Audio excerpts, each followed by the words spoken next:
রাহুল নামে এক ছেলে ছিল। সে পড়াশোনায় খুব ভালো ছিল, কিন্তু স্টেজে যখন তাকে কথা বলতে বলা হতো তখন সে খুব ভয় পেত। যখনই তার স্কুলের শিক্ষক তাকে স্টেজে বক্তব্য রাখতে বলতো তখনই তার হাত পা কাঁপতে থাকতো। সে খুব ভয় পেত। একদিন তাদের স্কুলে বক্তব্য প্রতিযোগিতা আয়োজন করা হয়েছিল।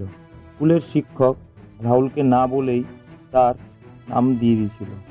কিন্তু রাহুল যখন জানতে পারলো তখন সে ম্যাডামকে বলল, ম্যাডাম আমি পারবো না, আমাকে দেখে সবাই হাসবে।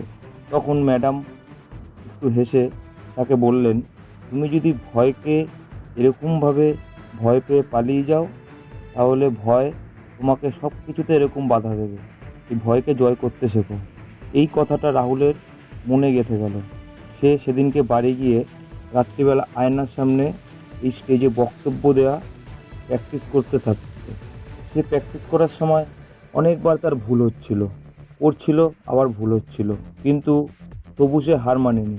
সে বারবার চেষ্টা করতে করতে করতে করতে একবার সে ঠিক পারল।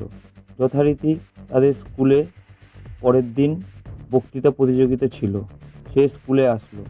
যখন তার নাম ধরে ডাকা হলো বক্তৃতা দেওয়ার জন্য, তখন সে ভয় পেয়ে গেল আবার। তার পা কাঁপতে থাকলো, কিন্তু সে মনে সাহস জুগিয়ে মনে মনে বলল, না, আমি আজকে এখান থেকে পালিয়ে যাব না। এখান থেকে যদি আমি পালিয়ে যাই তাহলে আমাকে সারা জীবন আফসোস করতে হবে। এরকম ভেবে সে একটি দীর্ঘ নিঃশ্বাস নিল। তারপরে আস্তে আস্তে স্টেজের দিকে এগিয়ে গেল। স্টেজে উঠে সে চুপ করে দাঁড়িয়ে রইল, কিচ্ছু বলতে পারছিল না।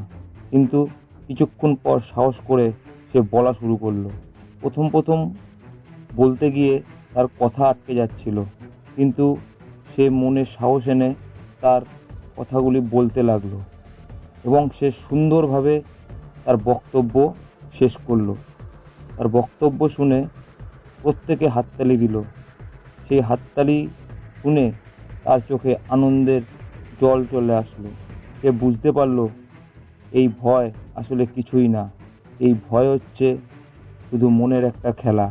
সেই দিন থেকে সে সিদ্ধান্ত নিল যে সে ভয় পেয়ে আর কোনো কিছুতে পিছে হেঁটে যাবে না।